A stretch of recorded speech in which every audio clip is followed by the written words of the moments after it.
Hey guys, today we are going to be going through the book summary called The Monk Who Sold His Ferrari.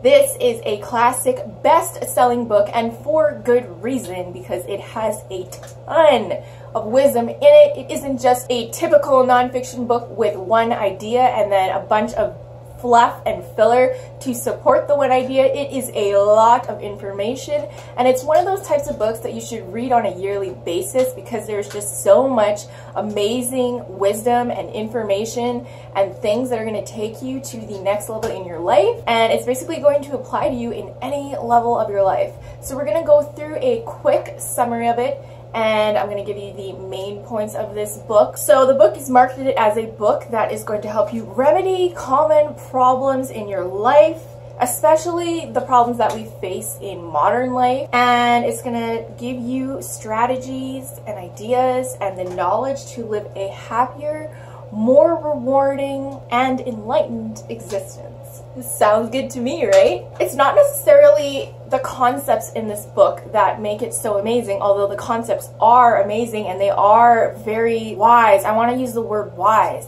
The reason why this book is so amazing is because it's the way that they present the information.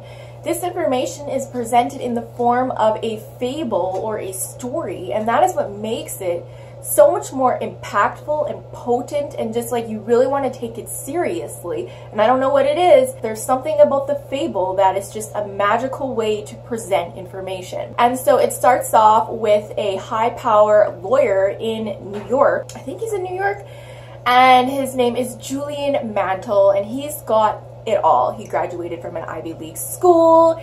He is a very well-established, well-known, top trial lawyer, makes a lot of money. Of course, he has a Ferrari, he's rich, everything's great. He's living the modern American dream.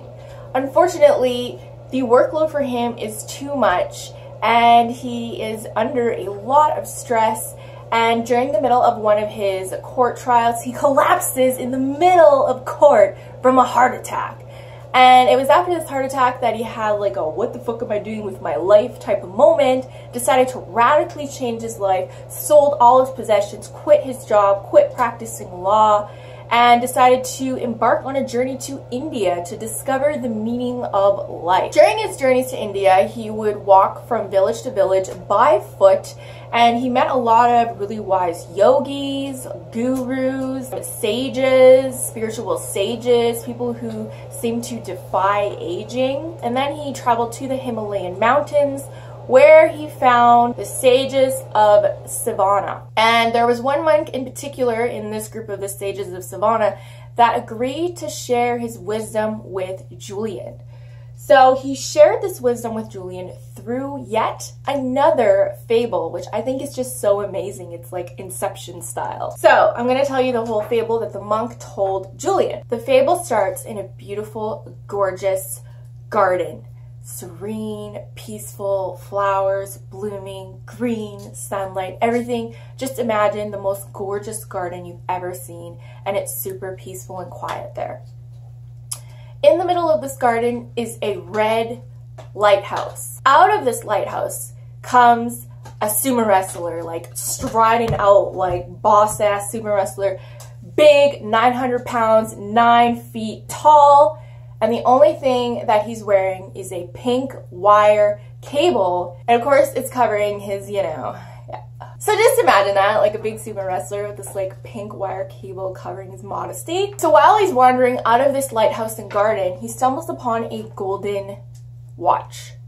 And he's like, I'm gonna try that on. So he puts this watch on, he's like, Then he just faints and becomes unconscious. He just falls unconscious, okay? Crashes to the ground. Then he is awoken by the fragrance of yellow roses, which gives him such a vitality and energy. And he gets up and he looks to his left and he sees a diamond encrusted path. And he goes and walks down this path into eternal, lasting bliss and happiness. And that is the fable that the monk tells Julian. And Julian's like, the fuck? Like, even I was like, what? And then the monk goes even deeper and he says every single thing in the story represents something. It represents one of the 7 principles of Savana for living a happy, fulfilled, enlightened life. So we're gonna go through these all 7 principles together. Okay, so the garden, the peaceful, serene, gorgeous garden, represents the mind. And the sages state that you have to tend to the garden of your mind. And the way you do this is by learning how to command your thoughts, learning how to stand at the gate of your mind and control what type of thoughts are you going to let into your garden. Learning to have the ability to choose what you think about is actually a skill. It's like anything else. It's like learning to play piano. It's like learning to ski. It's like building muscle. Learning to control the focus and concentration of your mind is a muscle, and it is something that you get better and better and better at the more you practice at it. And the monks suggest a form of meditation called the heart of the rose. And this is simply just where you sit beside yourself and visualize the center of a rose and really revel in how beautiful it is. Pay close attention to the details, the texture, the color, and just focus on that. And then you'll notice that you'll have your monkey brain going on with random thoughts flying in and out of your brain while you're trying to concentrate on the heart of the rose. You know, like, why do I look better in a mirror than I do on camera? Or how big are elephant balls? Stuff like that's gonna happen.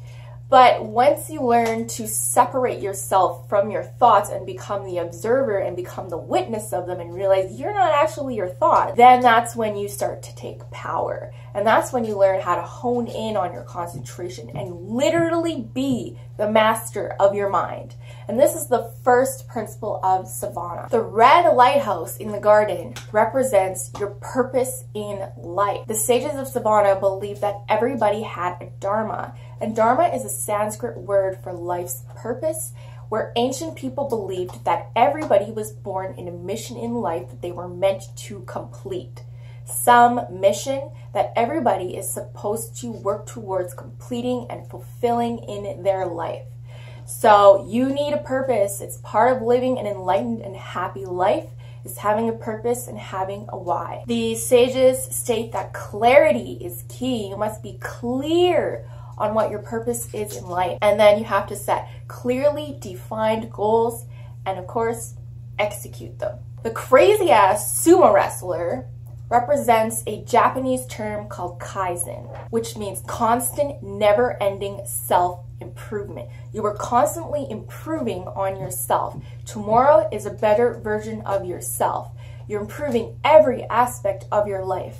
You're improving what you know, your knowledge base, learning every day.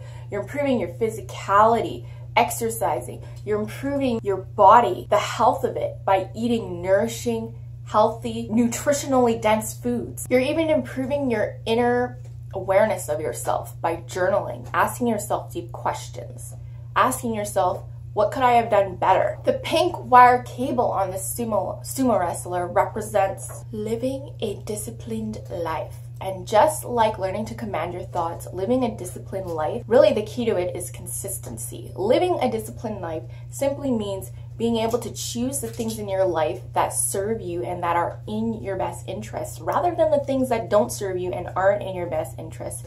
And learning to make those choices on a consistent basis, on a daily basis. That's all that discipline is.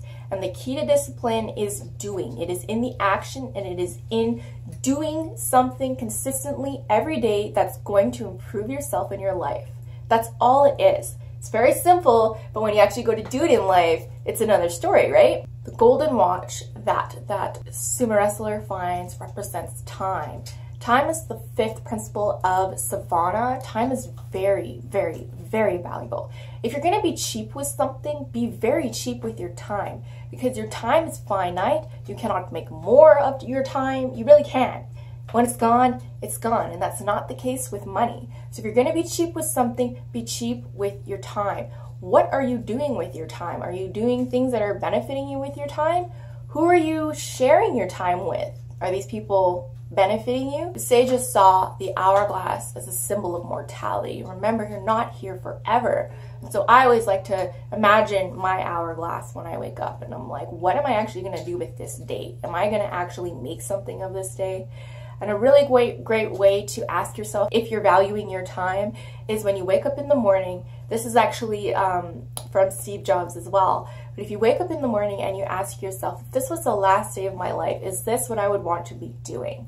And if the answer is no, that means you're really not valuing your time, right? The scent of the yellow roses that woke the sumo wrestler up represents selfless generosity and the selfless serving of others.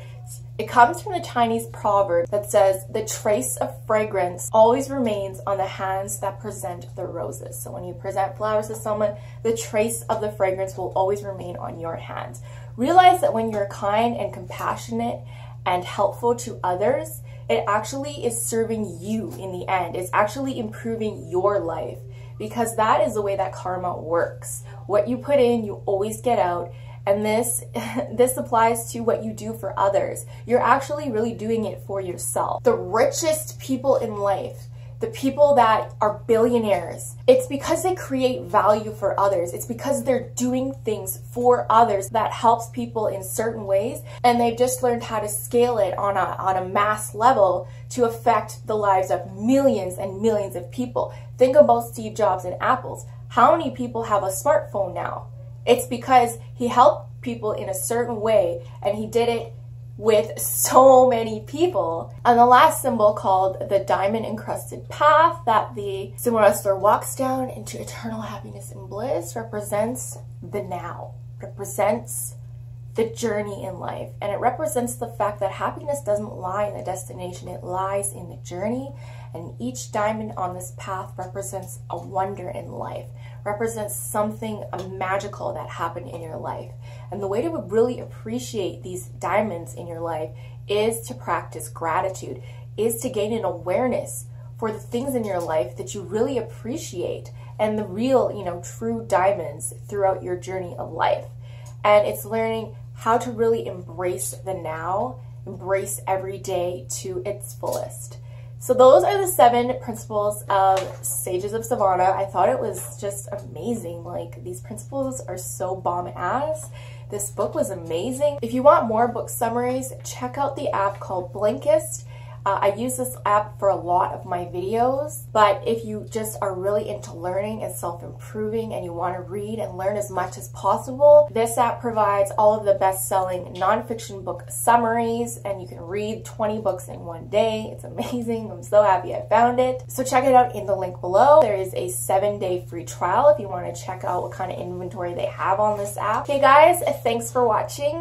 This was an amazing, amazing book. I highly recommend having it on your bookshelf to review on an annual basis. It's really that great of a book. Okay guys, see you in the next video.